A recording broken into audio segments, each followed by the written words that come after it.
is February, it is love month, it is Valentine's Day month, and love is just in the air. And I thought, what better way to celebrate the month of love than to talk about love? I want to talk about relationships. I want to talk about the trials and tribulations, the best advice I've ever gotten, how to have the healthiest and happiest relationship you can have. I want to talk about it all. We're gonna have a little girls' night. We're gonna have a little me and you night. I asked you guys to ask me some of your relationship questions or relationship advice or things you wanted me to talk about. And so today I'm going to put them all into this video and talk about it, and it's gonna be a good time. Since it's also February love month, I thought it'd be cute to make some chocolate covered strawberries. I don't think I've ever craved a chocolate covered strawberry, but it just sounds really good and really fitting for today. And it's almost the end of February, so I'm going to make them to be in the spirit, okay? While I unravel this chocolate, let's get into our first question. What is the best way to meet someone? I feel like there's so many different ways that you can come across someone. I feel like there's so many different events you can be at. There's so like you literally can be at a random coffee shop that you go to often, and there's this guy that you see or this girl that you see, and you guys just end up like locking eyes and start chatting, and like that's how you meet your new boo. Or I feel like you can meet someone in school. I feel like you can meet someone at work. You can meet someone online. You can meet someone at a concert. Like there's just so many different ways to meet someone. And I think if the question more so is like, how do you put yourself out there to meet someone? It'd be cool to meet someone in a space that you actually love being in. So like if you go to the gym a lot and there's this cute guy or girl that you've been seeing, like you guys already automatically have something in common. You both like working out. It's like the easiest way to come across someone that you fancy that is also into the same things that you are in, so you guys have multiple things in common and like there's something to talk about. You know what I mean? I feel like you guys don't really know how I met my boyfriend, so like how am I valid to be giving you guys relationship questions and answers because you don't even know anything about my relationship? So I met Audie back in high school when I was 16 and he was 17. We weren't like friends beforehand or anything. We kind of just like saw each other on Twitter. And I used to post covers, as you guys know, and he kind of found a way for me to interact with him by creating his own cover that was purposely muted so that I would interact with it. Like he took his chances with that, knowing that I would respond to it somehow, even though we had never talked to each other before. From that, we just kind of like started talking and we just ended up dating, and we've been together ever since. And now we're both in our 20s. I'm 22, he's 23. I've learned a lot within this relationship about him, about myself, about healthy relationships and also toxic relationships. There's a lot that I want to share with people who are maybe just starting their relationship or trying to get into a relationship and don't really have much experience or whatever, because Audie was literally my first boyfriend. I had never had a boyfriend before him, so there was a lot of learning, and so I feel like I've obtained a lot of knowledge. I just want to share as much as I can with you guys to help make your relationships easier and kind of just avoid going through like the unnecessary struggles. You know what I mean? I think my chocolates are done. Ah, ow, that's hot.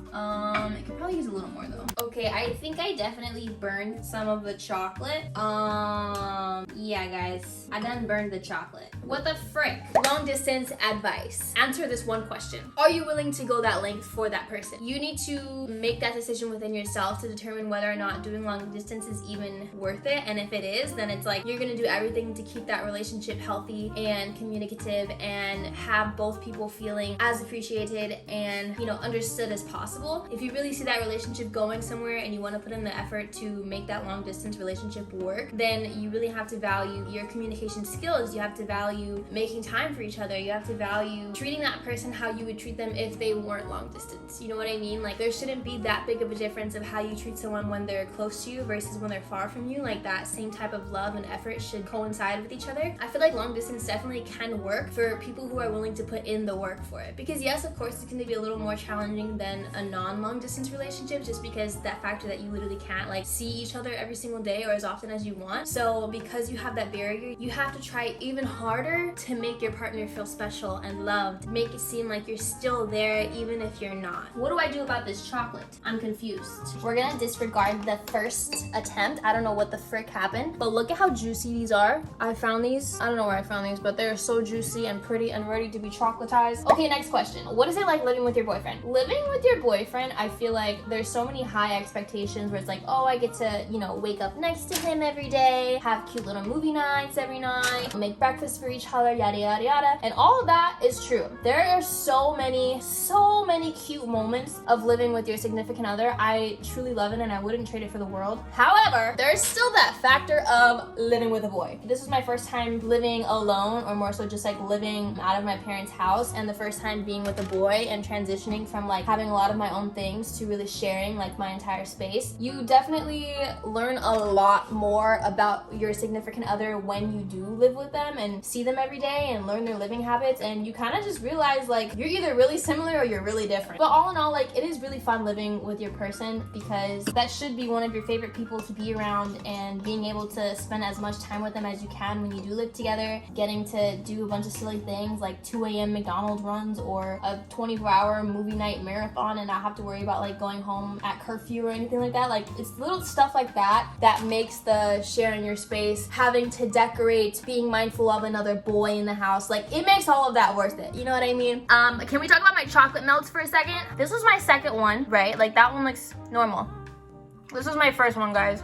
Why does that look like chalk? Why does this look like dirt? It looks like dirt. While we wait for the strawberries to dry with the chocolate, how do you keep the relationships new and exciting when you've been dating for so long? I've been with my boyfriend for 6.5 years, and a lot of the things that we used to do or that used to be exciting aren't really as exciting anymore, because we kind of just like did everything so much and so often, and we just grew up, you know? But I feel like to keep a relationship exciting is to do new things. You can't expect your relationship to grow and to prosper if you're trying to hold on to like when you guys first met and the stuff that you used to do when you first met. Life is always going to change. You guys are always going to change. Your interests are going to change, and that's okay. But you need to make sure that as a couple, you guys are trying new things and challenging yourself and stepping out of your comfort zones as much as possible, because not only is that going to make you grow as a person, that's also going to make you grow as a couple. Just a bunch of different things that, one, you guys are both interested in, and two, you've never done before. And it can be big, it can be small, it can be medium size. These are my chocolate strawberries. Look at them, looking all cute. I set up my easel here because I thought it'd be fun to kind of just like do a paint and not sip, but paint and dip in the chocolate. I didn't put them in the fridge long enough, but it's fine. Cheers.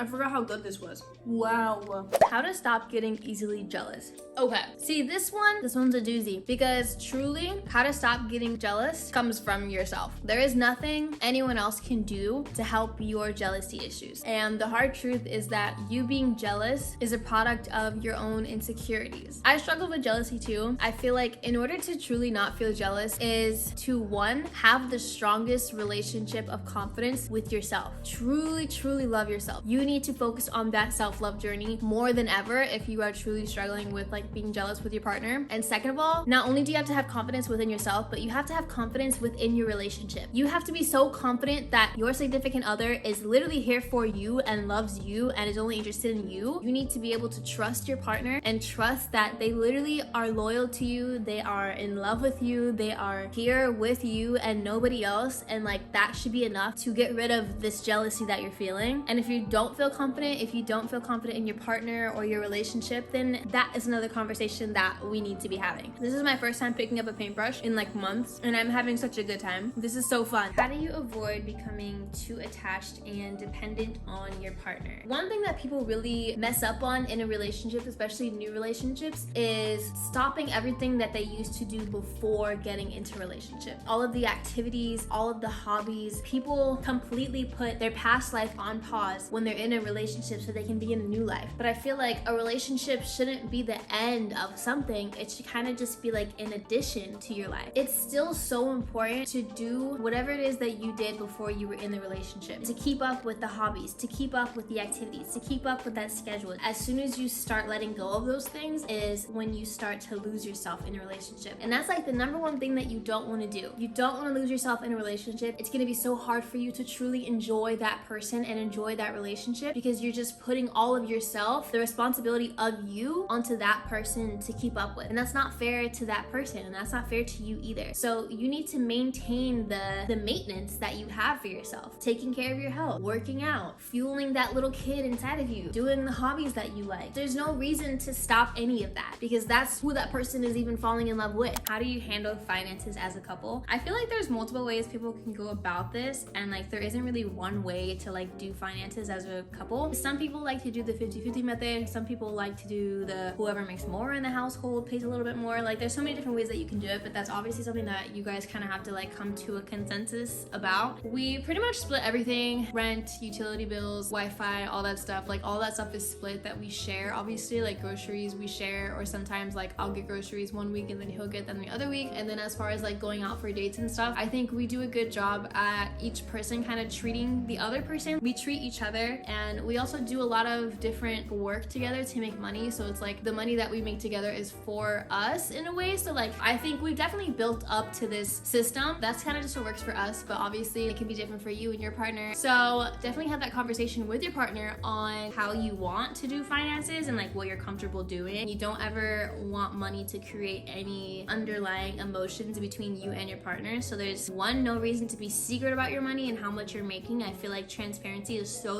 important, especially with finances. You have to be transparent with your person because you guys are living together, or you guys are gonna end up living together. You guys are gonna end up having like even bigger responsibilities together. So the transparency and the honesty with your money is very important. A lot of people tend to get weird about money, but there's no reason to be weird about money because money is not weird. How do you make time for each other when, sorry, I'm forgetting the question. Okay. How do you make time for each other when life is just getting a little hectic and what is the question? I'm sorry. How do you make time for each other when your lives are just so busy and hectic all the time? Look, I understand life gets hectic and busy. I understand, but I'm gonna make this as simple as possible. You make time for what you wanna make time for, okay? If you guys wanna make time for each other, you're gonna make the effort to make time for each other. Just like we make the time to scroll on our phones for hours at a time, and somehow our screen time is like 6 hours every single day. Just like you can make time for that, you can make time for your partner. It's so important to make time for your partner. Like if you genuinely can't make time for your person, then you are not ready for a relationship. I'm not saying like every single day is gonna be perfect. If you're always just gonna make just the right amount of time for that person every single day, but as long as you are making that effort and that person can see that, they're gonna appreciate that. Biggest thing you learned in your relationship. The biggest thing I learned in my relationship, although there's so many things that I've learned in this relationship, like so many things. The biggest thing is relationships are not easy, and they never will be. I feel like a lot of people are always looking for someone who